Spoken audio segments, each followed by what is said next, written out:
Halo Alat, Assalamualaikum warahmatullahi wabarakatuh. Bertemu lagi dengan KB dan juga Nugi di Kakus MotoGP, yaitu Kasakusuk MotoGP. Di episode kali ini nih, gua sama Nugi, tepatnya gua akan menanyakan kepada Nugi ini soal sepak terjang Honda di MotoGP, terutama musim 2021 nih, ya kan? Seperti yang kita ketahui ya, bahwa Honda itu benar-benar kayak Marquez minded, atau sentralnya itu memang porosnya itu ke Marquez banget lah ya. Yeah. Nah, jadi faktanya memang mau nggak mau disangka seperti apapun, faktanya adalah demikian. Honda itu busuk banget lah kalau Marquez itu nggak ada, gitu kan. Paul, terus adeknya si Alex, Dani, mungkin Dani aja kali yang bisa struggle sejauh ini ya, kalau menurut gue ya. Terus Jorge Lorenzo gitu kan, dan yang lain-lain. Di tangan Marquez, Honda ini kayak bener-bener sesuatu yang berbeda. Motornya kenceng, terus kayak mudah dikendalikan. Terus motor calon juara banget lah, potensi juara banget lah. Nah, di musim 2021 ini menurut Nugi nih gimana nih dengan kondisi Marquez yang bisa dibilang belum kembali ke 100%-nya, ditambah fakta musim lalu tanpa adanya Marquez, Honda itu benar-benar pesakitan banget lah ya. Gila, jangankan ke tengah gitu kan, jangankan di depan, mau ke tengah aja tuh betul, struggling banget. Gimana nih menurut Nugi nih? Kalau kita ngelihat sepak terjangnya para pembalap pemakai Honda di 2021 ini, memang kita nggak bisa ngelepas dari recap di tahun 2020 kemarin, Mas Kobay. Yeah. Jadi kan seperti yang kita tahu, Marquez di seri pertama yang diundur berbulan-bulan di 2020 kemarin kan, dia langsung crash, langsung DNF, dan setelahnya absen selama 1 musim full, yang menjadikan musim pacakliknya Honda pacaklik banget tanpa kemenangan satupun gitu kan, semenjak Honda kembali lagi ke Grand Prix di tahun 81 atau 82 gitu. Itu salah satu yang terburuk ya, atau bahkan yang terburuk? Salah satu yang terburuk di 2020 kemarin. Untungnya 2021 ada Sachsenring dan kondisinya Marquez diuntungkan oleh layoutnya Sachsenring yang mayoritas tikungannya ke kiri gitu kan, nggak membebani lengan kanan yang masih Humerus kanan yang masih pemulihan gitu. Tambah lagi memang di 2021 ini pengembangan motor, kalau dibilang berhenti sih seperti berhenti, tapi nggak berhenti juga gitu. Yang mengambil ini untuk keseluruhan atau Honda doang? Keseluruhan. Karena memang regulasinya tidak membolehkan pabrikan motor di 2021 ini memakai mesin yang benar-benar baru gitu. Jadi menggunakan basisan 2020. Nah, karena kan memang kondisi dunia gitu Mas. Nah, jadi karena di 2020 ini Honda 0 kemenangan, cuman ada 3 atau berapa podium ya disumbangin sama Alex Marquez sama Takaki Nakagami gitu ya. Sempet ya musim lalu ya si Nakagami ya? Nakagami sempat podium sekali kalau nggak salah. Alex Marqueznya 2. Nah, jadi karena S-Ridernya si Marc Marquez ini cedera, nggak bisa dapat feedback, Bradle juga yang test ridernya HRC itu ya gimana ya kalau sedang karena memang dia juga kagak ada apa-apa. Karena memang juga si Bradle ini naik motornya Marquez yang dibilang orang-orang alien gitu kan. Karena alien maksudnya adalah Marc Marquez ini sama kayak Stoner, kalau misalkan dia ngembangin motor, dia pengen settingannya ya sesuai kayak dia. Sedangkan pembalap lainnya kan kalau dikasih motor yang sama aja belum tentu bisa. Ini Marquez kan, apalagi dikasih motor yang benar-benar untuk Marquez, sisanya pembalap ngikutin gitu. Jadi agak susahnya di situ. Tapi mungkin nggak sih dalam satu pabrikan, maksudnya oke lah ini satu motor khusus Marquez, kemarin untuk Marquez, sementara yang lainnya mungkin untuk pembalap yang ya bisa dibilang motornya mungkin lebih friendly untuk pembalap lain. Itu memungkinkan nggak sih sebenarnya? Memungkinkan selama costly ya kayaknya ya. Ya, pertama costly. Kedua, regulasinya terbentur, regulasi teknik tuh ini tidak membolehkan mesin ya, kita ngomongin mesin ya. Mesin itu untuk beda pembalap. Jadi misalkan Honda ngasih mesin karakter A buat Marquez yang agresif segala macamnya. Terus dia ngasih mesin yang berbeda untuk Paul yang agak lebih kalem misalkan. Itu nggak boleh. Kalau misalkan paket motor, memang setiap pembalap beda-beda. Tapi mesinnya sama. Mungkin Marquez karakter sasisnya lebih kaku, jadi bisa dihajar sampai agresif segala macam. Sedangkan untuk yang Taki Nakagami, Alex Marquez atau Paul Espargaro itu sasisnya berbeda sedikit, itu boleh. Jadi kalau menurut gue nih, selama Marquez akan tetap balapan, gue rasa Honda akan terus melakukan hal itu ya. Iya. Jadi pembalap keduanya itu ya bisa dibilang sebagai pelengkap aja sih, benar nggak sih? Pelengkap. Cuman masalahnya kalau ya kejadian kayak tahun lalu gitu kan, di mana Marquez crash, cederanya lama, pemulihannya lama, pembalap yang lainnya ya nggak bisa ngapa-ngapain juga gitu, karena ya itu dia nggak bisa naklukin itu si RCV gitu kan. Nah, kayaknya kalau menurut gue pribadi nih, kayaknya agak sulit ya untuk merubah si RC213V ini untuk lebih friendly kepada pembalap yang lain selama Marquez ini masih jadi S-ridernya gitu kayaknya ya. Iya betul. Memang Honda Marquez sentris sih. Jadi Honda itu tipikalnya pabrikan yang kalau dia percaya sama satu pembalap, dia akan habis-habisan nge-support pembalap itu. Kayak waktu 2011-2012 waktu itu Casey Stoner yang begitu pindah ke Honda dari Ducati langsung juara dunia. Lalu tahun 2007 waktu peralihan dari 990cc ke 800cc, waktu itu Honda mengecilkan dimensi motornya karena saat itu ya walaupun di 2006-nya Nicky Hayden yang juara dengan RC211V, tapi bagi Honda adalah golden boy-nya adalah Dani Pedrosa yang badannya mungil. Jadi makanya size-nya dikecilin, karakternya kencang di tikungan segala macam. Jadi memang perilaku Honda ini mengembangkan motor itu dia akan S-rider sentris. S-rider sentris. S di sini maksudnya as ya, kayak kartu as. AC rider. Jadi misalkan pembalapnya dia pengen Stoner nih yang juara, ya udah apa masukan Stoner dikasih. Dia Honda merasa potensinya Marquez paling besar untuk memenangkan juara dunia. Marquez minta apapun akan disupport gitu. Jadi seperti pembalap lainnya tuh dipaksa untuk ya lo harus bisa naklukin itu motor gitu mau kan. Nggak mau karena gue udah punya satu pembalap yang S nih yang emang calon juara ya, dan terbukti emang juara berkali-kali gitu kan.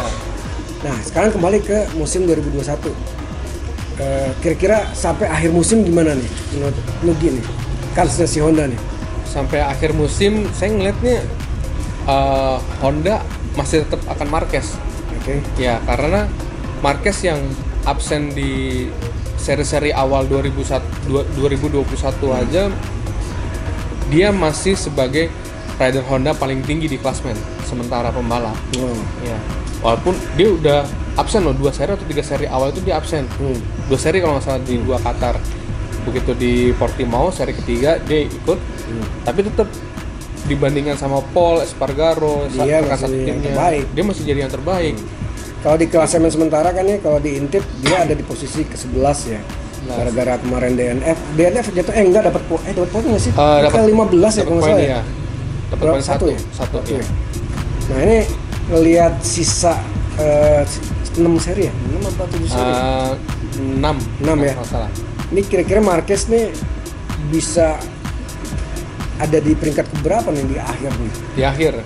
Melihat sisa seri yang gue lupa ini sirkuitnya apa aja ya.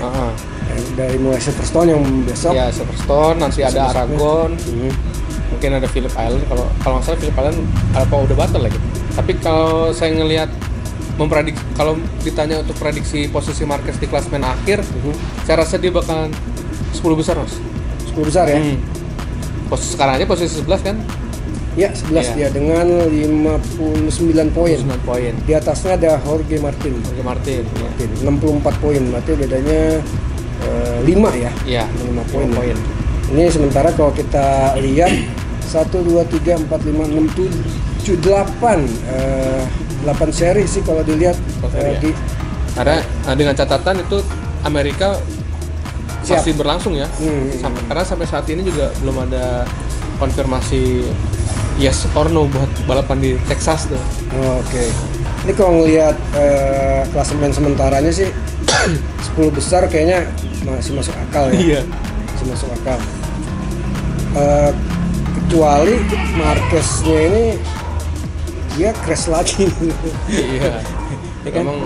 Memang kalau misalkan ngelihat Marquez crash di beberapa seri yang kemarin, dia kayak terbebani gitu.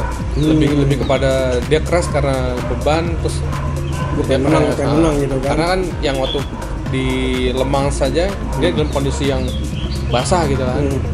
Dia lagi memimpin terus jatuh. Kemarin juga habis race flag to flag ganti motor, di depan jatuh lagi gitu. Tapi bisa dibilang dia kan salah satu Rainman ya. Iya, Rainmaster Rainmaster ya. Flag to flag juga dia paling jago. Paling jago. Ini kalau udah ngomongin juara dunia sih bisa dibilang Honda udah tutup lah.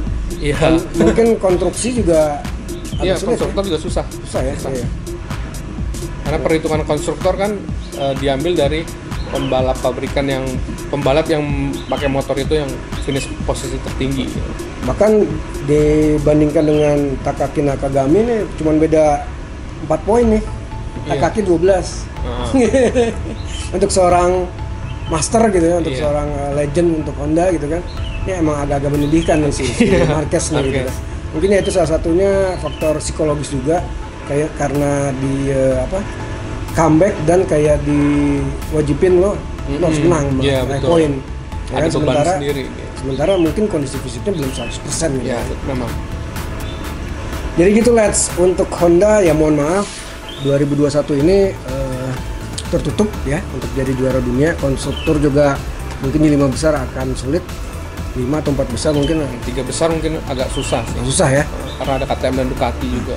Tapi gue pernah baca juga nih bahwa Marquez sendiri memang sudah dia udah nggak peduli untuk musim ini, udah nggak terlalu ambil pusing sama musim ini karena musim ini gue balapan aja. Sebaik yang gue bisa lakuin sekaligus mengetahui kondisi tangan dan fisiknya ya kan. Dan dia fokus katanya untuk musim 2022 ya. Iya. Gitu lah. Well, sebagai gue pecinta Marquez, tapi gue bukan cinta maniak yang sampai bego. Fanatik berlebihan ya. Fanatik berlebihan gak bagus. Kita suka, kita seneng. Gue pada dasarnya dari mulai gue nonton MotoGP itu dari mulai Wayne Rainey Yamaha 90 berapa itu ya? Si King Kenny gue nggak sempet nonton. King Kenny nggak sempet nonton. Gue anak didikannya Wayne Rainey itu barengan sama para legend. Kalau nggak ada Duhan juga di situ kan zamannya kan. Terus apa lagi ya? Kocinski. Duhan, John Kocinski masih ada. Kevin Swan kayaknya udah jadi legend waktu itu ya. Enggak. Kevin Swan itu masih ada ya? Barengan.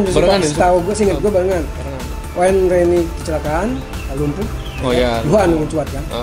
Lawannya si Kevin Swan itu. Kevin Swan, oh iya. Suzuki. Yang akhirnya dia kayak dipaksa retired, hampir mirip kayak Lorenzo. Karena udah terlalu banyak cedera di badannya dia.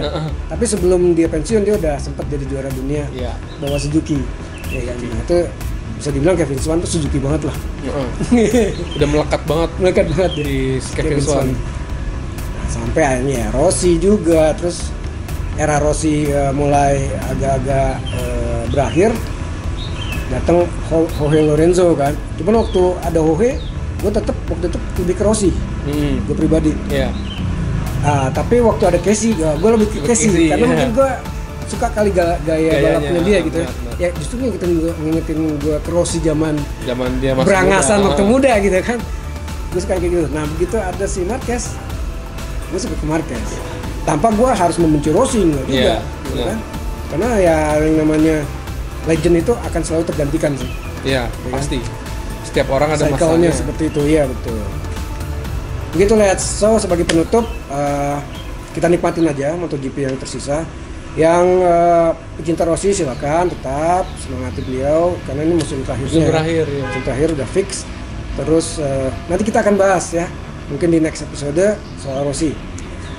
apa kira-kira kedepannya dan apa harapan dia gitu kan. Fabio Quartararo KB juga suka karena sama-sama punya helm yang sama nih gue nih. Scorpion. Scorpion Exo, dan juga gayanya juga smooth ya. Smooth, dia kayak Jorge ya. Ya, mirip Lorenzo ya. Gaya ininya. Butterhammer. Balapannya yang smooth, terus istilahnya textbook ya. Iya. Textbook banget ya. Kayak gitu. Ke Peko, yang suka Peko silakan, yang suka Jack Miller itu biasanya yang suka Jack Miller tuh Australia banget tuh. Australia banget tuh. Gua waktu ke Jepang sama ke Jepang itu yang bawa bendera Miller tuh pas gue tanya dia orang Australia.